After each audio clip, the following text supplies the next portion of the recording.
Bonjour, je m'appelle Tom Bloomer et vous regardez aux Perspectives globales.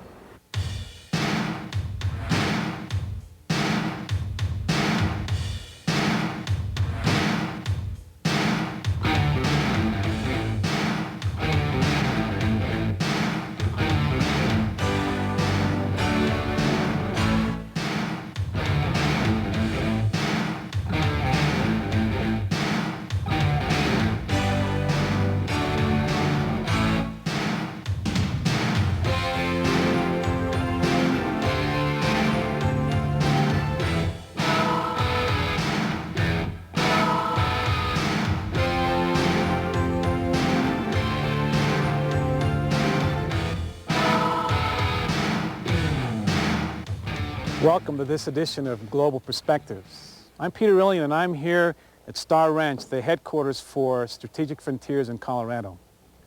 In his newest book on leadership, John Maxwell says this: the true measure of leadership is influence. Nothing more, nothing less. I've been contemplating this a bit. The greatest influence in my life regarding leadership over these many years has been my father. He taught me many principles of leadership. 90% of what I teach today, I glean from my dad. Here's some of the things he taught me. He taught me things like, don't take yourself too seriously as a leader. He taught me to laugh at yourself as a leader, which I have done, and I think many of you have since you've seen the last Global Perspectives. He taught me also that humility and leadership are inseparable. My father always led from a sense of security. He always knew who he was in Christ, and he passed this security on down to me. In our ever-growing mission, we have a whole new crop of leaders emerging with an excitement to take on the many new challenges that are coming with the approaching new millennium. As a YWAM leader, I want to say to you that we welcome your leadership. We need your leadership in our mission. We have a sense of faith in our hearts that the next 40 years for our mission can be even more productive than the last 40 years. But remember, leadership is influence, and the best and easiest leader to follow is a secure leader. You know, I really believe that God has heard and is beginning to answer the prayers of so many who have said, Lord, bring an awakening to this generation of young people. And it's time to prepare for such an awakening. And just a month ago, 300 young people crammed into this old factory building here at the Highfield Oval in England to prepare for such days as these. Incredibly, they came from every single entry-level school in YWAM UK in Ireland, as well as the DTS from Lausanne in Switzerland. And amazingly, the whole thing happened in the space of 5 weeks. From the vision and the dream of it to the reality of 300 young people piling in here was just a 5-week space. Here's the story. We don't want hype. We just said out, Lord, we don't want hype. We don't want to produce some sort of revival that is full of hype and a God that has no roots and no depth. We don't want it. It was just like a week of a whole bunch of kids who have a true desire for this generation, not like a fake wanting for this generation. They were all genuine. They were all willing to do whatever it takes to really seek the Lord to find out what needs to be done. God, there must be more! Lord,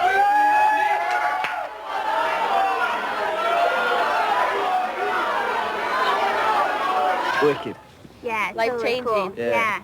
It's been brilliant, but as well as that, it's been like really challenging. Like some of the talks have just really made you think, like actually, you know, the way I live may not be the perfect sort of Christian. So it's been really challenging. It's sort of given you something to take away and think about. We got basically a war strategy to start a revival in our own generation and to see it happen. So it was worth it. I'm glad I showed up. Yes, it's true.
In November of 1998, Nicaragua experienced one of the deadliest hurricanes on record.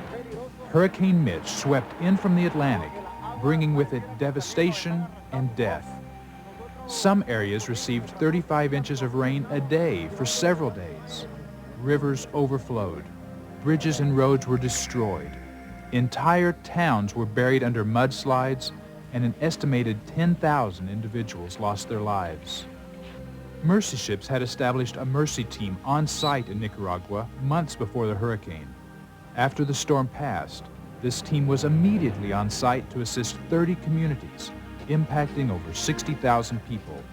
In a few days, they were able to distribute over 60 tons of food and coordinated relief efforts in partnership with the National University Medical School of Nicaragua and the Red Cross. As reports came in, mercy ships decided to redirect the vessel Caribean Mercy to provide relief aid to the people left destitute by the storm. Within 2 weeks, 80 tons of desperately needed medicine and relief supplies, valued at over $2 million, were being delivered by mercy ships. Only weeks before the hurricane, mercy ships had served in villages originally thought to have been swept away by Hurricane Mitch. Amazingly, the village of Tolilar Uno and Tolilar Dos were both miraculously spared. The enormous mudslide parted and flowed completely around both villages, leaving intact the wells installed by mercy ships last summer. These wells are now the only source of pure water for hundreds of villagers. From the moment the decision was made to redeploy one of the medical ships to the region, it was known that it would take an historic effort to raise both the funds and supplies, as well as to coordinate the logistics involved in a relief effort of this size. But the need was great, there was no time to delay, and the response of Mercy Ships staff and friends was tremendous. Mercy Ships is coordinating ongoing efforts in Nicaragua through medical relief teams consisting of doctors, nurses, paramedics, and translators. Because of the incredible efforts of so many, Mercy Ships was able to meet and continues to meet this challenge. You may have wondered where YWAM resources like Global Perspectives come from. This tape doesn't just appear on your doorsteps 4 times a year out of thin air. There's a team of YWAMers who spend a lot of time researching stories, traveling to different parts of the world, writing and editing each issue. We'd like to tell you about the folks in Procla-Media and the greater ministry they're a part of here in Colorado Springs. The communication we put into the mission, I think, gives a sense of belonging to a larger family of ministries. Because we don't have centralized purse strings, decision-making control in centralized places, what keeps us together? The ethos keeps us together, the heartbeat keeps us together, that binds us together. But the communication along the way and practical information coming to the fingertips of YWAMers around the world, that also keeps us together. The International Communications Network exists to serve the entire YWAM family. ICN currently consists of 4 ministries: Research and Information, Procla-Media Productions, Press and Media Services, and World Christian News and Books. WCN distributes all the Hindu and Muslim prayer-focused materials for North America. This has been a wonderful way to promote missions in the church. World Christian News is also known as, on the internet, through mail, etc., as a distributor, a discount distributor of mission resources. So we want to make available books, mission videos, posters, praying through the window materials, etc., etc. Another very visible project of ICN is hosting the International YWAM website. It is simply called ywam.org. That is YWAM's official home site. We're revamping it. We're trying to get the Go manual to be online. And we have counted recently how many hits we get on the front page. And there are about 11,000 to 12,000 hits on the welcome page of Youth with a Mission right now every month. Yeah, the thing about the web is everybody and anybody will come across it. So you do have to try to serve somebody that's totally clueless about YWAM and people that are very familiar with YWAM and have specific interests in mind. And we've tried to think of the website that way so that the more prominent stuff is there for people that really don't know anything about YWAM, and yet there's really in-depth information also available for people that do know what they're after. You can get a current email address list for YWAM. You can get current YWAM statistics, and a lot of other services just for staff that will be in a special staff area on this site. The new web features are in progress and won't be active for several months. But here's a sample of what's to come. Suppose you wanted to do a search by country. We could search on Switzerland, for example. And you can look through at the different ministries, see the schools and other information, email them direct. Another cool thing we're working on is the ability to search graphically by maps. So for example, if you bring up Switzerland, you have a map of the different bases, the locations. Click on that, it takes you to the base profile. I think one of the most exciting features to the new website is the ability for bases to get on and change their own information. They can hook up to the website, change their information. That information becomes instantly available to anyone on the internet. Another ICN project is the International YWAMer, published by the Research and Information Department. International YWAMer was started 8 years ago, and its purpose is to serve YWAM staff internationally. And we've recently, in the last 3 years, expanded it so that now, in addition to being published in English, it's also published in Portuguese, Spanish, and just last fall we added Indonesian. So we now distribute about 8,000 copies worldwide. It goes to YWAM staff and volunteers and some students, and the idea is to serve YWAM staff and help them feel connected to each other, and also help them to stimulate their thinking about issues that we're all facing together as a mission. Press and media services reaches beyond the YWAM family. Essentially, each month we send out something called the YWAM News Digest. This is a news service of anywhere between 6 to 8 current stories or reports from activity from YWAM ministries around the world. And we send this out to currently around 600 of the major Christian news media outlets that we know of. So that would be newspapers, magazines, radio and TV shows and so on.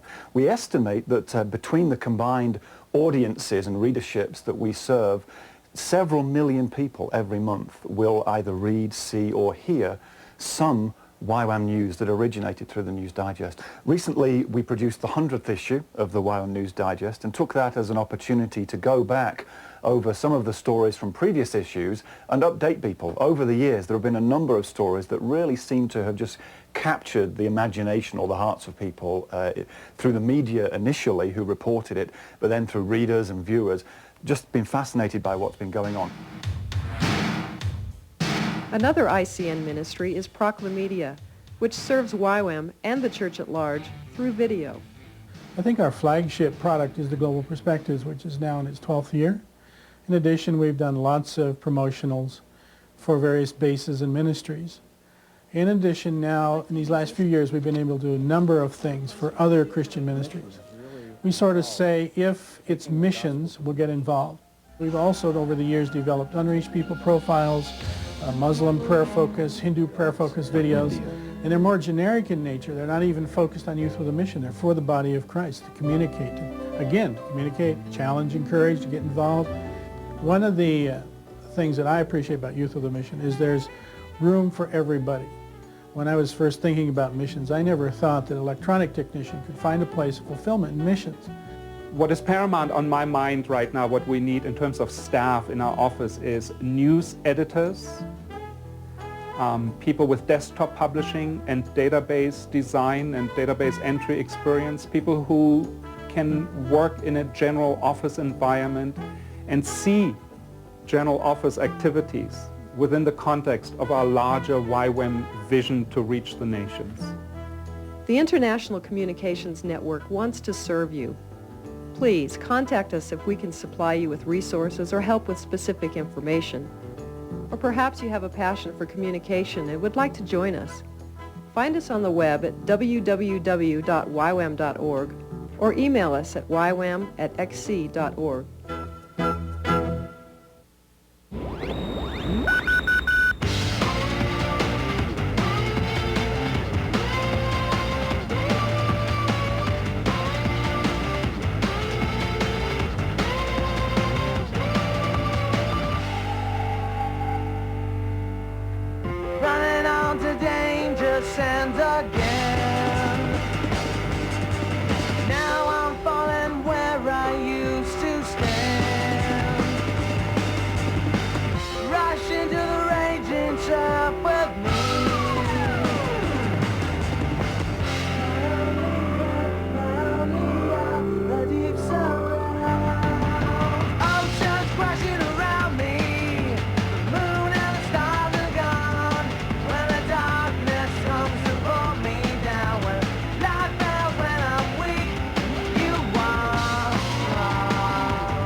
are stronger, you are stronger, yeah. You are stronger, you are stronger. You are stronger, you are stronger, yeah.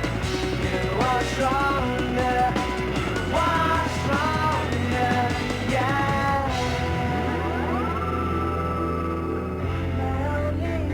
My only out, the deep surround, the deep surround. Oceans crashing around me, moon and the stars are gone. When the darkness comes to pull me down, when life fails when I'm weak. Oceans crashing around me, moon and the stars are gone. When the darkness comes to pull me down, when life fails when I'm weak, you are strong.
I'd like to invite everyone to strongly consider coming to the UofN workshop going to be held in Colorado Springs in September of 1999.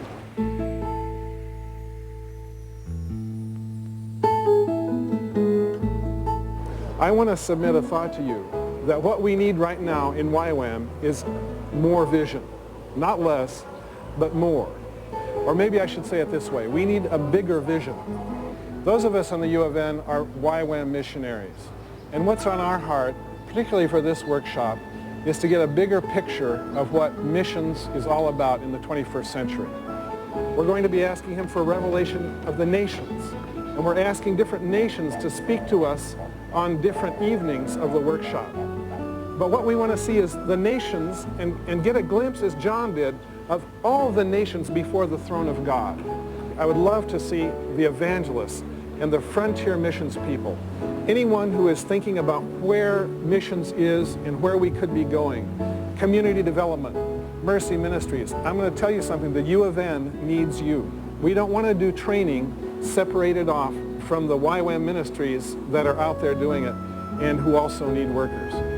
We need you to discover before the Lord where we need to be going in the coming years. So the workshop is not just about training.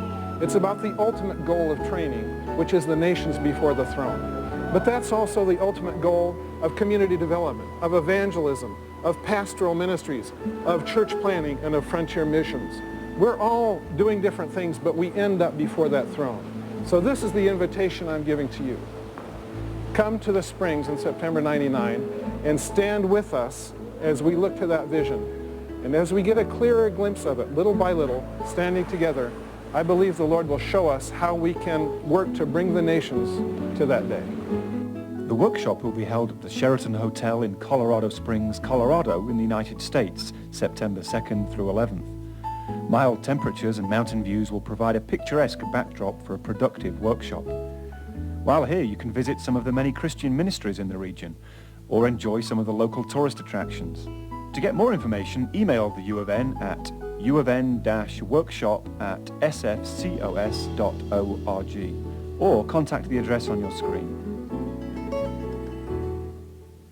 We mourn the loss of one of YWAM's founding pillars, Wally Wenge, who went to be with the Lord January 22nd. Wally established Gleanings for the Hungry, a ministry based in California that turned fruit destined to be thrown away into dried fruit that was then distributed to some of the poorest of the poor throughout the world.